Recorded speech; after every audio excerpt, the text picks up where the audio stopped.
Welcome to the Elite Real Estate Leaders Podcast, brought to you by Trailstone Insurance Group, bringing you interviews with the best real estate and mortgage professionals, empowering you to understand the current trends in the housing market so that you make the American dream your reality. Enjoy today's episode.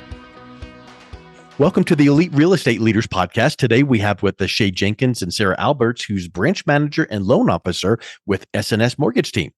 Shay and Sarah, welcome to the program. Thank you. Thank you for having us. We're happy to be here, guys.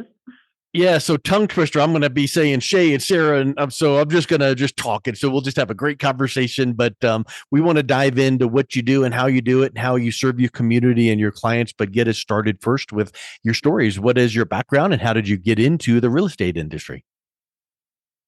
Sarah, you go for it. You started me off in this industry. I got you. So Shay and I we met in college back, I want to say it was probably around 2007, 2008. We went to Metro State here in Denver, but we met in college and instantly became best friends.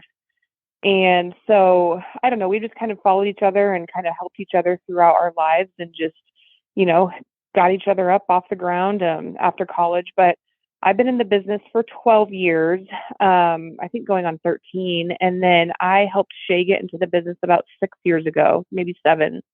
7 years ago. Yeah. So we were kind of both doing our own things. I worked with correspondent lenders, and then I went to a big bank, US Bank, and Shay kind of was doing the same thing. She was an assistant. But yeah, we went to Napa one year together, just on a friend's trip, and just kind of were like, let's throw in the towel and let's team up and create this kind of mini women power team. So we started S&S Mortgage Team in 2021, correct, Shay?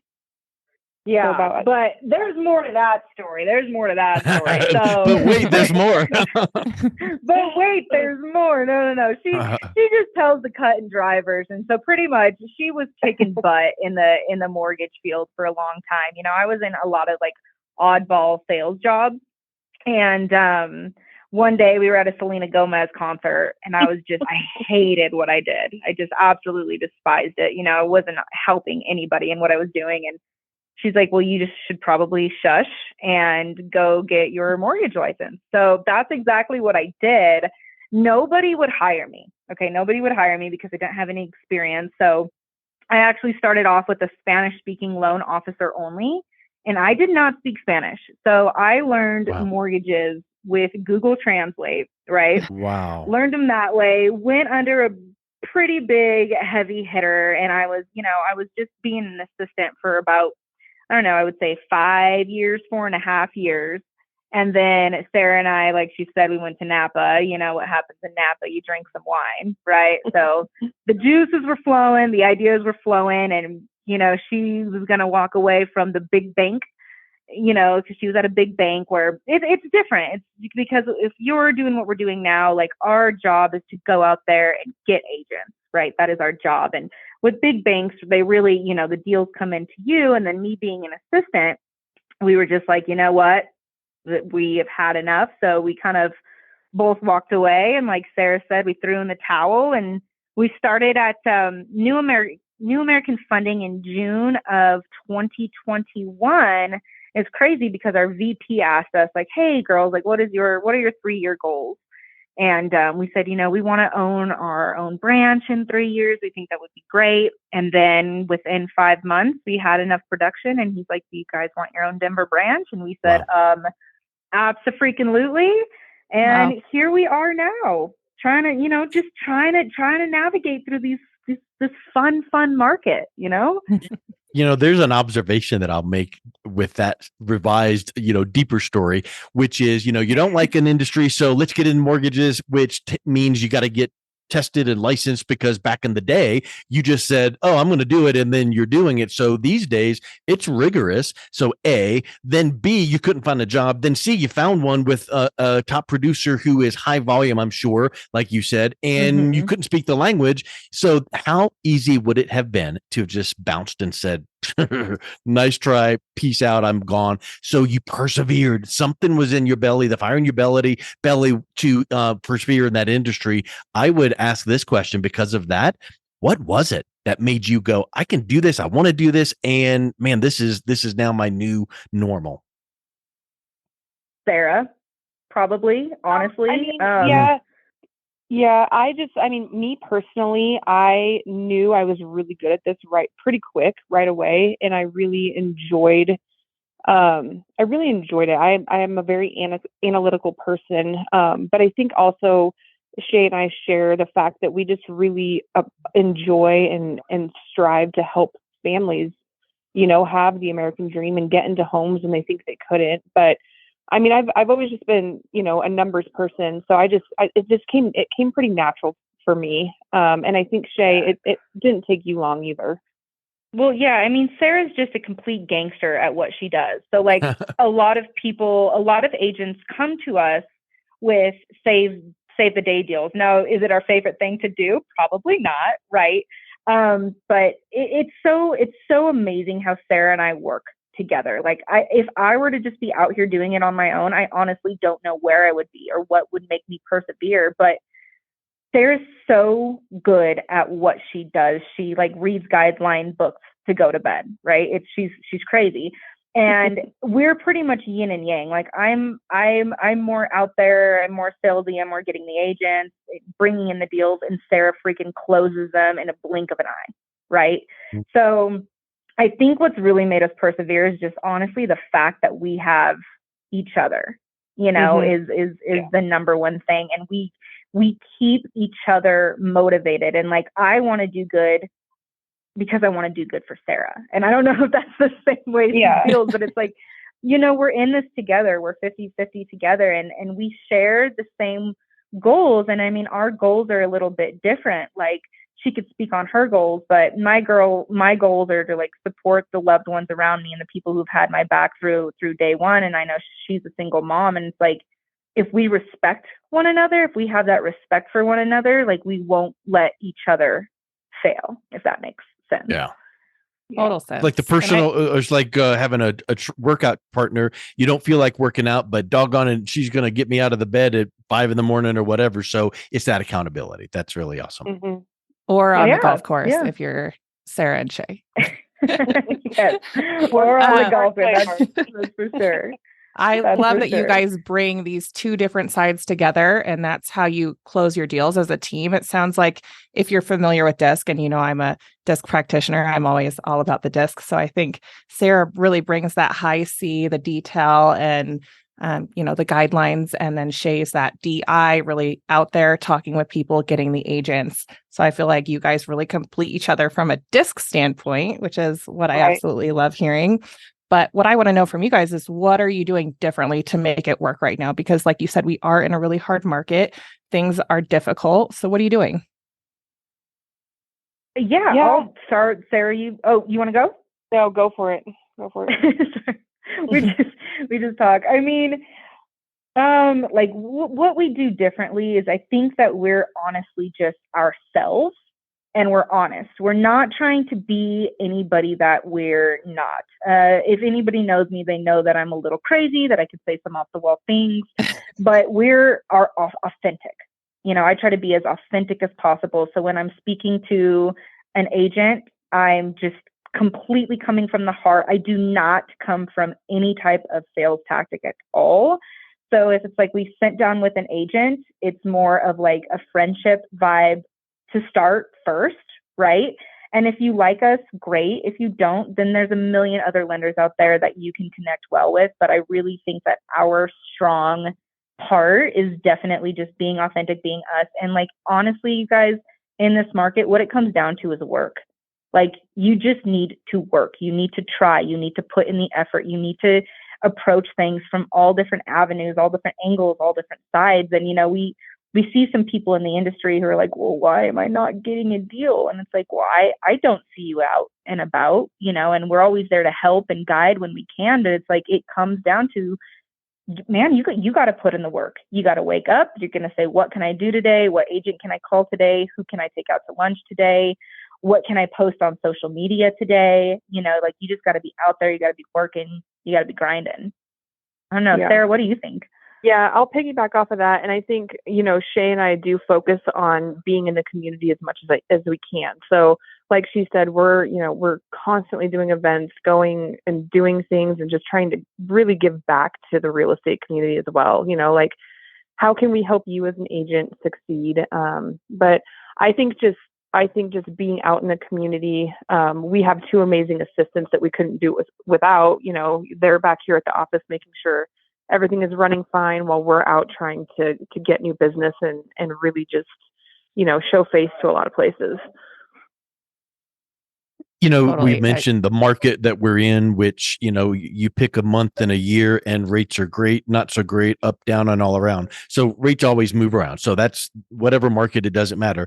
But given the kind of special market we're in, are there unique programs that you find yourself gravitating to that open up opportunities for your borrowers?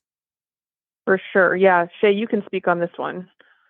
Oh, I mean, yeah, 100%, and what the standpoint before we pitch any type of product, what we do is we educate our buyers. We educate them. We don't have a crystal ball on exactly what's going to happen. We can just really follow the experts and educate ourselves as much as possible so we can educate our clients as much as possible. So we come to them, again, not in a very salesy way, but we come to them with education. Here's where the market stands. This is what we think will happen next year, right? There's no promises made, and kind of educate them on, is it smart to buy now? Is it smart to buy later? And just give them the facts that we currently have. And if they feel like it is, a good time for them to buy now, what we are really, we have two huge programs that are great right now. One of them is just with new American funding only. It's called NAF Cash. So it makes our buyers all cash buyers, right? So if you have a contingent home to sell, and a lot of people don't like accepting contingent offers right now, then you don't have to do a contingent offer, right? Because you're an all cash buyer. So that's huge. We're using this probably on 40% of our deals if they are contingent buyers. Wow. And then another thing that And then another thing that we are pitching, of course, and I'm sure everybody and their mom has heard about this one, but it's either a 1-0 buy down or a 2-1 buy down, because in this market right now, there's not a lot of people overbidding on houses or getting into bidding wars or appraisal gaps. And so this is the market currently where we are seeing a ton of seller concessions. And what we could do with those seller concessions is, of course, do a 1-0 buy down where, like, let's say your rate is at 7 today, your first year would be 6. Or if we get enough, we could do a 2-1 buy down where your first year would be a 5%, right? And before that rate goes up, if we're predicting the market to go in the way that we think, and there's obviously no guarantees, then we say, we could just refinance you into a more permanent rate, and you could skip out on the bidding wars and the appraisal gaps, when or if rates do drop. So education first, but yes, there's a ton of programs out there that are helping buyers. And then we also have like a heroes loan program for our teachers out there, our firefighters, police officers, paramedics, anybody who really is out there in the community, doing amazing work. Then we also give a portion of our commissions to help either buy down rate or go towards closing costs.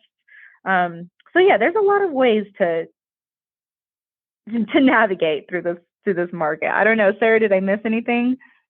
Nope. I think you hit the nail on the head.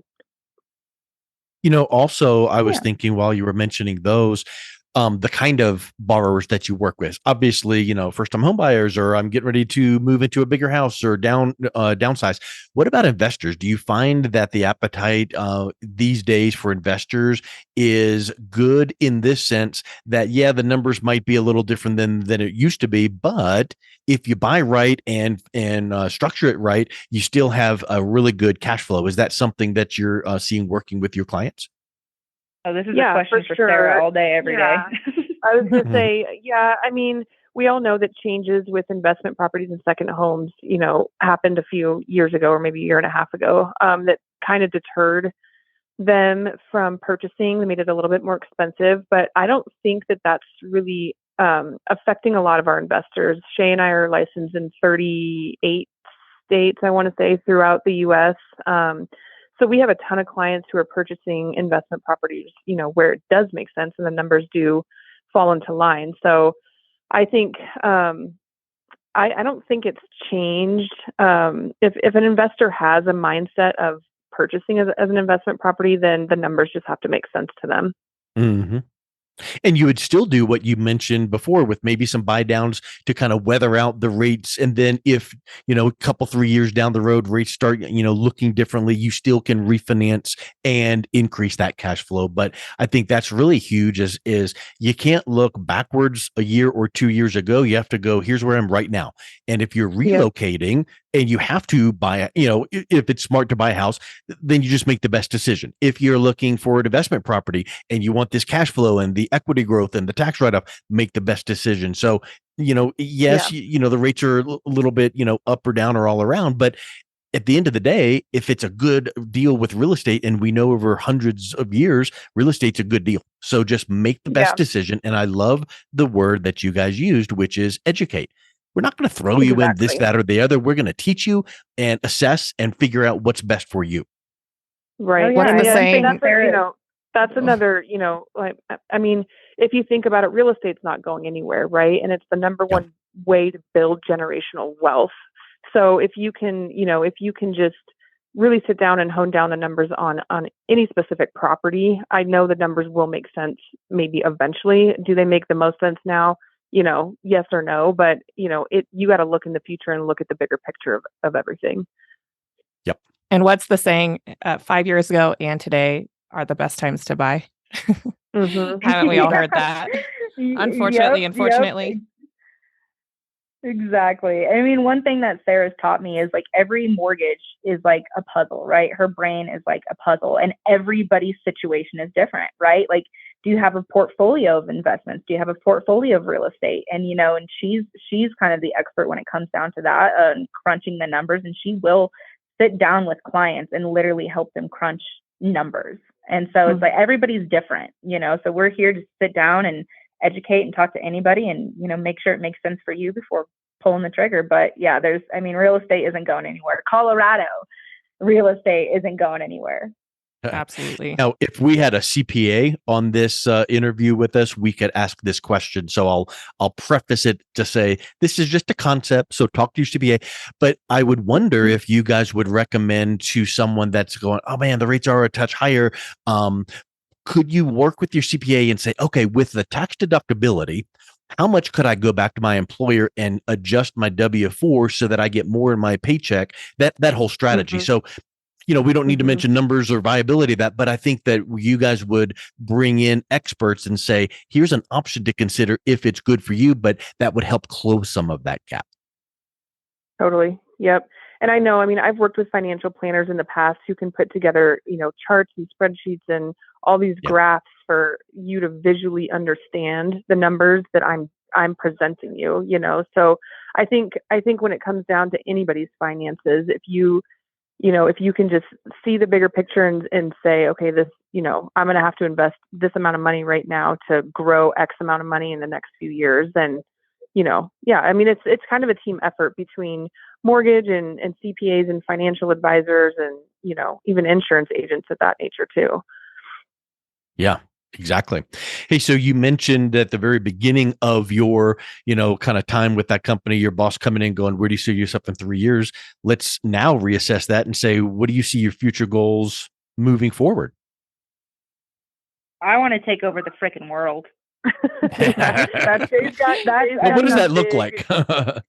Yeah, no, I know. I kind of just, we're putting our hands in a lot of pots right now. Like my biggest goal, it might be a little bit different from Sarah's, but I want to grow our Denver branch, right? Like we are hiring loan officers right now. We are picky with who we hire because we want to make sure work ethic is there, but I would definitely love to grow our Denver branch. I'm not sure how big. We still kind of like our boutique feel that we have right now. But me personally, like I want to be known for being the best at what I do. I want to be known for being the best in Denver, Colorado for what I do in lending and being an amazing human being while doing it and help as many families as we can, and I have my little pause and other ventures here and there. But yeah, I mean, I want to take over Denver. I want to take over Denver lending and,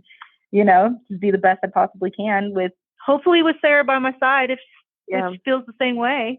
If she'll have you. I think I think we reach goals and we make new ones for each other and for ourselves constantly. I mean, the first year that we were teamed up, we made the President's Club. So we were top producers of the team or of the company. And then this year we're on pace to do the same. So I think just really, just realizing the goals that we've accomplished and just creating new ones from there is what's going to keep us consistently going.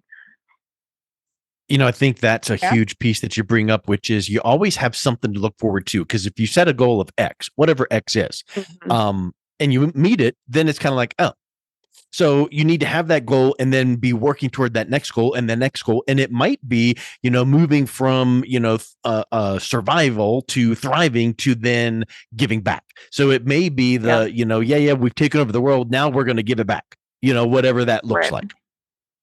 Right. Yeah, absolutely. Absolutely. We're just getting started, guys. We're really just getting started. We've only been doing this 2.5 years, and I think we've made, I'm extremely proud of us, but like I said, we're just getting started. I see you girls on social. You work so hard. I really admire you. I think you guys do a great job. And I think what makes us unique too, and just a little bit different, is we have fun doing it. Like it's just, I really truly enjoy getting up every day and knowing that I have Shay by my side and can just do this together, like in a fun way. So yes, it's work, but we also just enjoy it, every day. I think that is awesome. I love you guys' energy. That is obvious. So what I would say is if someone is listening to this going, love the energy, I want to tap into that, what's the best way they can learn more about your team and reach out and connect with you? Yeah, I mean, we have a website, www.ssmortgageteam.com. But really, we're all over social media. So anything SS Mortgage Team, Instagram, Facebook, our personal socials. I mean, we're pretty easy to find. I'm more than willing to give out my personal number, call, text, email, whatever is best for anybody, but we're always here to help. My number is 303-507-6794, and the team email is ssmortgageteam@nafinc.com for nafinc.com. Yep. And my cell, all my clients have my personal cell. Mine is 720-366-9200. Awesome, guys. Well, thank you so much for coming on today. It's been a real pleasure talking with you. Yeah, we appreciate you. Thanks for having us. Thanks, ladies. Golf soon. If anybody wants to golf, you can also hit us up that way. Thank you for listening to the Elite Real Estate Leaders Podcast, brought to you by Trailstone Insurance Group. To learn more about the topics mentioned on today's show or listen to past episodes, visit www.eliterealestateleaders.com.